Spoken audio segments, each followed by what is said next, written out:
Hey, y'all, Scott Horton here for Liberty.me, the social network and community-based publishing platform for the liberty-minded. Liberty.me combines the best of social media technology all in one place and features classes, discussions, guides, events, publishing, podcasts, and so much more.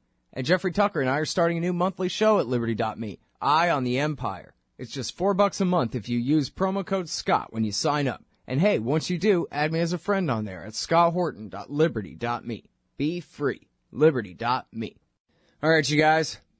Welcome back to the show. I'm Scott Horton. It's my show, The Scott Horton Show. Live here on the Liberty Radio Network, noon to 2 Eastern Time. Full archives at scotthorton.org. Next guest today is the great Patrick Cockburn, Middle East correspondent for The Independent in Britain. You can also find his archive at unz.com, unz.com. 3 very important recent pieces. Only a U.S.-Russian agreement can spur a settlement in Syria. Refugee crisis. Where are all these people coming from and why? And ISIS are threatening to capture a vital highway in Syria, and it goes on like that. Those are just the 3 latest there. Welcome back to the show. Patrick, how are you? Fine. How are you? I'm doing real good. I really appreciate you joining us here. And if we could start with the highway there, a little bit of a lay of the battlefield in Syria. Who's making what progress at whose expense right now? Could you sketch us a thumbnail there? Islamic State, ISIS, has taken more than half of Syria now. They've got all the east of the country, apart from that part which is held by the Kurds. West of there, you have the Syrian government of President Bashar al-Assad. In the north, you have Jabhat al-Nusra and the various al-Qaeda type organizations. Now, what's important is that, as people know, I think that ISIS captured Palmyra, this famous ancient city, in fact, it was on 22nd of May. This was at a time, let me say, that the senior U.S. officers in charge of the campaign against ISIS were announcing that they'd got its measure and they'd stopped it, and then it captured Ramadi in Iraq and Palmyra in Syria. Since then, they've advanced westwards, and they're now about 20 miles from a really crucial road, the north-south road called the M5. It's links Damascus north to cities like Homs and Hama and Aleppo and the coast. It would be really serious if ISIS cut this road. They're only 20 miles away from it. So that's a big change on the battlefield. I don't think that Assad will sort of implode like Gaddafi in Libya or the Iraqi army in 2003. But the situation has got very serious. They've also lost their last remaining oil field. So they're being squeezed. But the people who are winning are ISIS, Islamic State. They're getting stronger. Mm-hmm. Okay, now the Turks have been pushing for a so-called safe zone in northern Syria on and off again over the last 4 years. But now it seems like there's some talk of NATO going ahead and going along with that. But then I saw some headlines that said that ISIS preempted them by rolling right into that area that was supposed to become the safe zone. Is safe zone, does that just mean no-fly zone, by the way? Or can you tell us the status of that? Well, the Turks wanted a sort of no-fly zone, which directed against Assad and the Syrian government. But it actually seems to have been directed against the Kurds. The Kurds were doing pretty well against ISIS, advancing south and west. And the Turks wanted to stop them moving west to the Euphrates River. And so it was partly directed against them. The U.S. has never gone along with the idea of a safe zone. There was, the Turks were talking about it being taken over by opposition, but the only opposition around, I'm afraid, is Jabhat al-Nusra and the al-Qaeda clones. The U.S. was trying to build up a moderate force, but, as you may have seen, that it was pretty tiny. 54 guys had been trained, and they were immediately ambushed by Jabhat al-Nusra. So there's really nobody there except al-Qaeda types to take over this free zone or ISIS to advance into it. Mm. And now, by the way, speaking of these groups, I mean, Of course, al-Nusra and ISIS both are outgrowths of al-Qaeda in Iraq, basically the next generation of al-Qaeda in Iraq. But when they talk about Ahrar al-Sham, and they talk about the Free Syrian Army, which, obviously sounds like a pretty Western name for the group in the first place. But they've come and gone repeatedly over the years. We hear that, well, they all just went ahead and joined al-Nusra. And then a couple of months later, we hear, the FSA went and fought a battle again. And I just wonder if you could, I know you say that there's not a dime's worth of difference between Ahrar al-Sham and al-Qaeda as far as their beliefs and all that kind of thing. But could you, first of all, compare their numbers for us, give us some kind of ballpark about how big these different groups are, and then, maybe how well they work with the U.S. versus with the Islamic State, that kind of thing? Because that's really the argument that the War Party makes here, is that even David Petraeus is coming out and saying we should peel off the moderate members of al-Nusra who really don't care about Zawahiri either way and use them against the rest of al-Nusra and the Islamic State.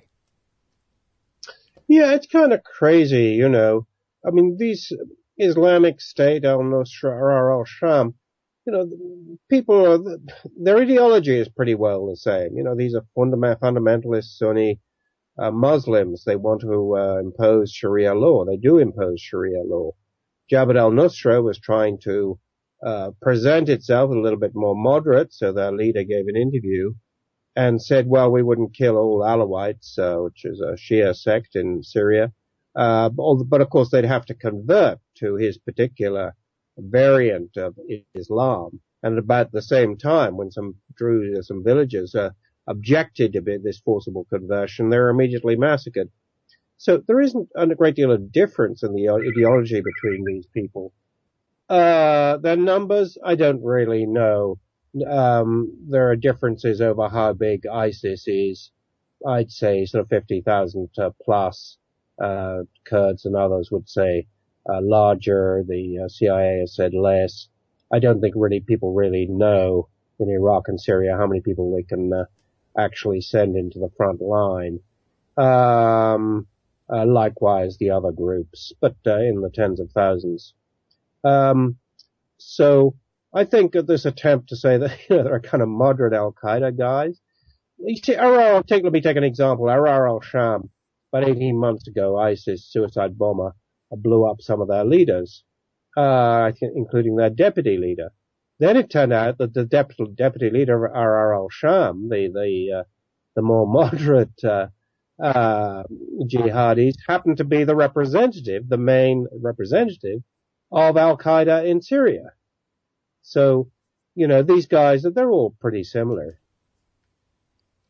Well, and it sure seems like the government has known this all along. Of course, you've been writing about this, and I've been interviewing you about this on the show all along since before this, since the start of this war, basically. And I saw where you cited also this recent DIA report that was uncovered that Lieutenant General Michael Flynn, who's now out of the DIA, who was the commander at the time, has verified the import of this memo in an interview with Al Jazeera, saying, yes, this was on my desk and we took it seriously, and I took it to the White House and argued, based on this memo, that by backing the rebellion against Assad and pushing regime change against Assad, we are de facto creating an Islamic State. He didn't say, we own Baghdadi, the Islamic State, but he said we're creating an Islamic State in eastern Syria, and we're in danger of it actually taking over western Iraq as well, since that's lawless, uncontrolled Sunnistan right now, just giant power vacuum waiting for them to come back. And that memo is from 2012. I was joking at the time, I bet we could go back and find an interview of me interviewing you from probably that same day or that same week saying the same thing in that DIA report, that this is the crazy fire that we're playing with here, backing our enemies. Yeah, it is pretty crazy, isn't it? Because, all that was pretty obvious at the time, that the armed opposition from an early stage was taken over by extreme jihadis, Al-Qaeda types. This wasn't really reflected in most of the media coverage, but it was pretty evident on the ground. But they haven't really had a policy then. They don't really have a policy now. They're attacking. The main most effective opponent of Islamic State in Syria was the Syrian Kurds, but then the U.S. has just done a deal with the Turks, which is primarily directed against the PKK, the Kurdistan Workers' Party, which is the organizing party and militia of the Syrian Kurds. So the outcome of this deal is in the interests, ultimately, of Islamic State and against that of their opponents. Again, that's sort of pretty crazy. There's a sort of lack of any sort of coherent policy towards combating the so-called caliphate, which is why it's still getting bigger. Yeah, I mean, it's amazing that the President of the United States, even just 3 or 4 weeks ago, I guess now, reiterated for the first time since 2012, I think, that Assad must step aside, which is just a giant poison pill, making sure that no negotiation will be possible. And I guess since then, though, now Putin came forward even after that and said that that Assad would be willing to negotiate and would be willing to share power with, decent opposition, healthy opposition, Putin said, I guess was the translation. Is there anybody for him to negotiate with? Is there a real possibility of a peace treaty? Well, you can find people to negotiate with. The problem is they don't have any power on the ground. Right. You can find lots of people in hotels in Qatar, Istanbul and Ankara and other parts who are very happy to come and negotiate. The problem is that if they go back to the opposition part of Syria, they'll lose their heads. They don't have any power. I think that, what's the policy of the U.S.? Well, what would they really like to do? Well, they'd like to get rid of Assad, but they want to maintain the Syrian state, i.e. they want to do what they didn't do in Iraq in 2003 and 4, when they got rid of Saddam and then found they dissolved the Iraqi state, and then Al-Qaeda and other movements like that moved in. But actually they could do that, because if they simply announced that they were going to, when Islamic State attacks from Palmyra, to say, we will be acting against Islamic State and we'll be acting for the Syrian army. We're not defending Assad. They've been trying to this would be quite effective. They would be supporting the Syrian state. They wouldn't be supporting Assad. But basically, they don't seem to have any policy. They seem to have ceded it partly to Saudi Arabia. They want to kind of keep in with their traditional Sunni allies, Saudi Arabia, the Gulf monarchies, Turkey. They don't want to offend these people. And that makes it impossible to have a real counterattack against Islamic State. Mm. Well, and now, so if we could switch to the eastern front of the Islamic State in what used to be called Iraq, the war between southern Shiistan and the Islamic State there. It seems like, there's very little coverage of it, but it was announced quite a few weeks ago that they're launching a major siege against Fallujah, a major attack on the Islamic State in Fallujah and Ramadi both at the same time. Sounded kind of funny because they can't seem to keep a hold of the apparently now worthless Baiji refinery or the adjacent town, the very small town of Baiji, but now they're launching full-scale assaults on Fallujah and Ramadi, except I can't read a thing about it because nobody's covering it. So can you tell us what you think's going on there? Much, it's kind of a stalemate. They took Ramadi. There's no real counterattack. What's U.S. policy? Well, to try and build up the Iraqi army and try and create a Sunni sort of second force, which is going to be opposed to Islamic State. But, this is trying to revive an old policy that from about 2006-7, the surge, and think you can do all that again. That sort of only half worked when there were 150,000 American soldiers in Iraq. It's really very unlikely to work now. And the Iraqi state, the Iraqi army, it's dysfunctional. It's incredibly corrupt.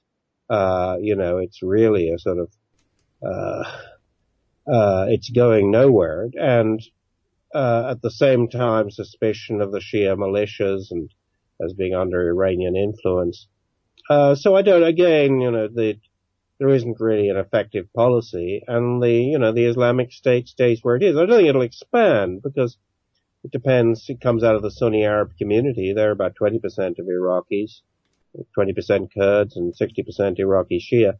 So I think it's difficult for it to expand in Iraq, unlike Syria, which is 60% Sunni Arab. Mm-hmm. But they're not retreating either. At some point, of course, the Shia may counterattack. The Shia militias may counterattack up the Euphrates Valley. The Euphrates Valley is really the heart of the caliphate. But that isn't happening yet. So you kind of have this kind of stalemate. But with Iraqis feeling pretty demoralized. I think about 450,000 have left this year. There are 17 or 18 flights to Istanbul every day, full of people leaving. There's a sort of sense of demoralization and things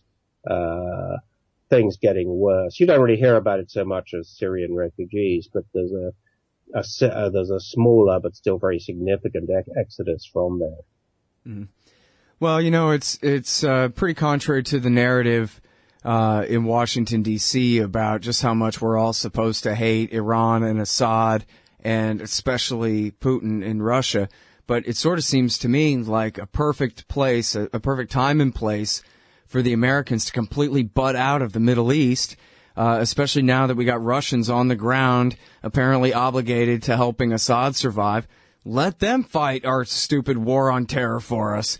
Perfect time to let the Russians make themselves the enemy of these guys for a while and leave us the hell alone. And since apparently all America can do is make everything worse and worse and worse, whether we're fighting against Al-Qaeda or whether we're fighting for them, we're making them more powerful every day. Yeah, but this story about the Russians moving in, when you go into it, it's got very little substance. There's a photograph or some video around about one Russian armored personnel carrier, fairly modern make, and there's a very brief conversation, which may be in Russian, might be in Arabic, could be in English. Nobody's quite sure. Very sort of incoherent for people saying Eshil Raz in Russian, or maybe they were saying something in Arabic. That's the evidence for more Russian troops. There's some shots from pictures from Jabhat al-Nusra showing some MiG-29s, but the Syrian Air Force uses those as well. Pretty insubstantive. The Russians have never been had a big base there. People used to talk about the Russian naval base at Tartus. In 2013, how many Russians were there? Four. This was the great big base. Mm. So there's a lot of sort of fantasy and sort of exaggeration coming out of reporting from Moscow and Beirut on this. I suppose the Russians might send more. They arm the Syrian army. They might do more. But I don't think they're going to send many troops there. Yeah, I guess, it's in the Washington Post version. Oh, the Russians confirmed their presence, but an unnamed number of advisors, but nothing beyond that. Yeah, this case, is sort of Cold War revisited, the Russian advisors moving into some country, fantastic excitement, Yeah. But I think it mostly baloney. It might happen, but it hasn't happened yet. Yeah. Now, so Ayman al-Zawahiri put out a podcast the other day where he said, look, I don't recognize the caliphate as being legitimate by the book or anything like that. However, the Shia and the Crusaders are worse, and so I think we ought to fight with them. Now, mostly in the media, the spin seems to be, Zawahiri talks bad about the Islamic State. But it seemed to me like what he was saying was, we ought to be getting along better. And he's trying to head off the idea of the rehabilitation of Syrian Al-Qaeda, the Al-Nusra Front as the moderates here, and saying, we're better off fighting with the Islamic State against the Americans and with the Americans against the Islamic State. And, I'm not sure if you saw this, Patrick, but there was an article about Stanley Cohen, the Jewish human rights lawyer from New York who was negotiating through some contacts that he had through Kuwait and Jordan in order to try to get one of the hostages released. And in the course of the negotiation, part of it was he was healing a rift between an Al-Qaeda cleric and an ISIS cleric. And the ISIS cleric was the student of the Al-Qaeda cleric, and they had this big disagreement, and they were actually working it out. And they were actually going to patch up, or were apparently pretty near patching up the split. And then the Americans swooped in and scotched the negotiation, and the hostage was beheaded. Was how it worked out. But the point being, it seems like not only these guys very much alike, it seems like at any time they might go ahead and combine their forces. And Zawahiri and Baghdadi maybe could kiss and make up here. I mean, these, first of all, they're viscerally anti-American on all sides. You can't, if you're sort of jihadi, you can't, it's not, back in Iraq, you could get sort of Iraqi Sunni tribes to ally themselves with America. When you're dealing with jihadis, who have a whole sort of ideology in which the U.S. and non-Muslims or people who aren't belong to their particular variant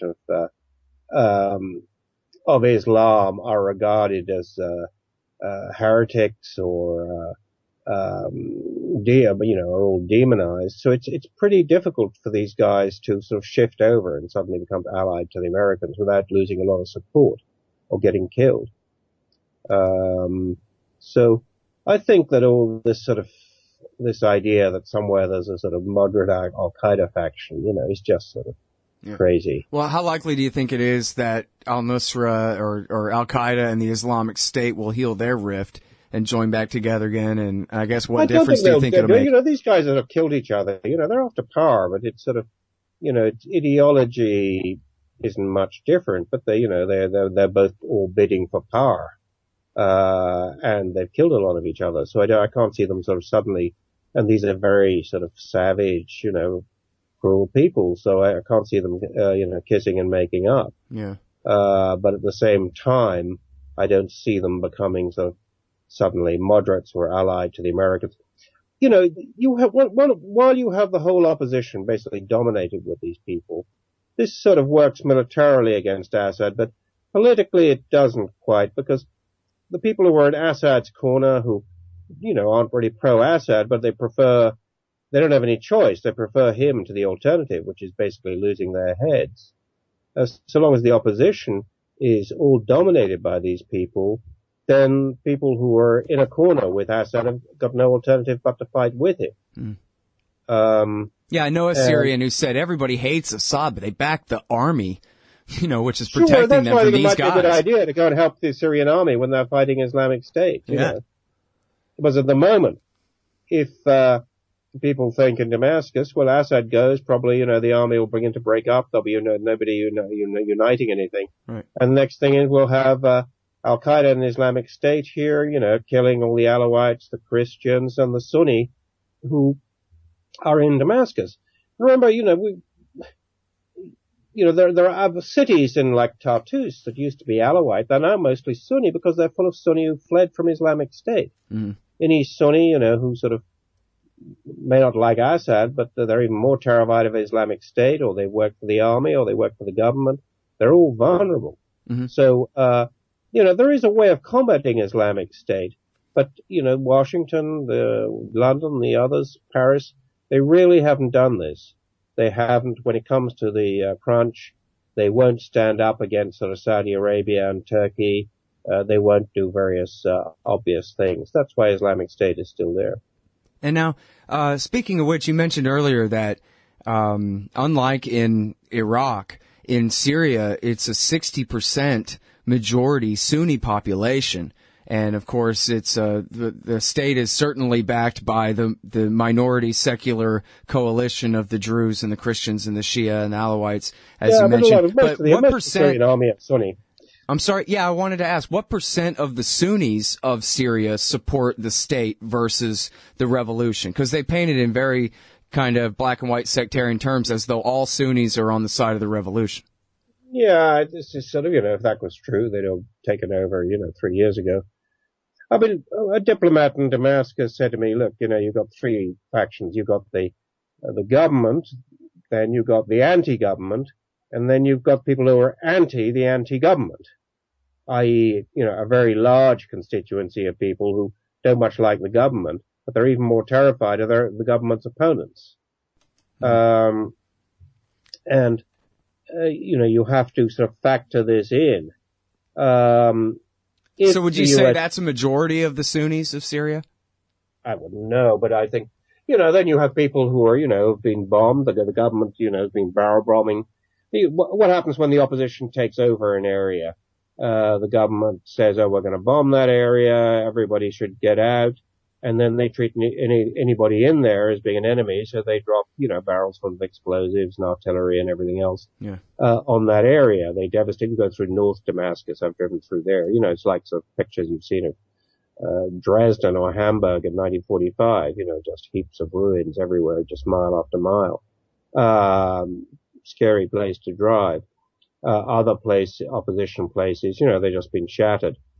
It should also be said the opposition, they don't have the same firepower, but they quite happily fire guns in Aleppo, into the big artillery, into the government side. It's also completely indiscriminate. I stayed normally in the Christian place called Baptuma, which is Christian part of the old city. We have mortar bombs coming. We've had, when I've been there before, there's always been mortar bombs coming in, not for a few a day, a few people killed, badly injured and so forth. Again, completely indiscriminate. Has Assad has killed more civilians? Yeah, definitely, because he's got more firepower. But would the opposition, if they had more firepower, do the same? All the signs are yes. Yeah. And again, back to the refugee crisis here real quick. You mentioned how bad it's getting. It seems like, and you made the comparison too to the de-Baathification of the Iraqi army and the abolition of the Iraqi army. And maybe that they're trying to skirt around and regime change just Assad, but not accomplish that. It looks like, they're not going to be able to have their cake and eat it too kind of deal here. And that's really, if Nusra and ISIS do much better, they're already at the outskirts of Damascus. If they're actually able to get rid of Assad, how in the world do the Western powers think that they're going to keep the state, though, but not Assad? I mean, obviously, at that point, the jihadists are going to completely overthrow the government and dissolve the army, etc., try to take it over. And at that point, that's when the real refugee crisis begins, right? We haven't even got to the regime change part of this nightmare story yet. The real problem starts when basically every last Christian, Druze, Shia, Alawi, and a lot of the Sunnis too, all will have individually death marks on their head, convert or die at the hands of Al-Qaeda in Syria. Sure, yeah. You 4 million refugees out of the country at the moment. ISIS takes the main road, begins to take Damascus, these other cities. You'll have the same number. You'll have a larger number trying to get out of the country. I don't know if they'll be able to get out, but there'll be the same tremendous pressures. I think that other things might happen. I don't think the Russians, I don't think the Iranians, I think the Shia community in the Middle East, particularly in Lebanon, they see the battle for Syria as being a battle they can't afford to lose. So ISIS increases their strength, then they'll up the ante too. So I don't see Islamic states that are taking over like they did in Mosul in June last year in Iraq. But I do see a lot more fighting. I think they're advanced. I think that then the Shia in Iraq, in Iran, in Lebanon will try and counter that. I don't think they'll let Assad go down. So the future is really one of more war. All right, so that is the great Patrick Cockburn, Middle East correspondent for The Independent. His latest book is The Rise of Islamic State, and you can find his archive also at UNS.com. That's UNZ, UNS.com. Only a U.S.-Russia agreement can spur a settlement in Syria. Refugee crisis. Where are all these people coming from and why? Etc., etc. UNS.com. Thanks very much for your time, Patrick. I really appreciate it. Thank you. Don't you get sick of the Israel lobby trying to get us into more wars in the Middle East? Or always abusing Palestinians with your tax dollars? It once seemed like the lobby would always have full-spectrum dominance on the foreign policy discussion in D.C. But those days are over. The Council for the National Interest is the America lobby, standing up and pushing back against the Israel lobby's undue influence on Capitol Hill. Go show some support at councilforthenationalinterest.org. That's councilforthenationalinterest.org. Hey, y'all, guess what? You can now order transcripts of any interview I've done for the incredibly reasonable price of $2.50 each. Listen, finding a good transcriptionist is near impossible, but I've got one now. Just go to scotthorton.org/transcripts, enter the name and date of the interview you want written up, click the PayPal button, and I'll have it in your email in 72 hours max. You don't need a PayPal account to do this. Man, I'm really going to have to learn how to talk more good. That's scotthorton.org/transcripts. Hey, all, Scott Horton here to tell you about this great new ebook by longtime Future Freedom author Scott McPherson. Freedom and Security, the Second Amendment and the Right to Keep and Bear Arms. This is the definitive principled case in favor of gun rights and against gun control.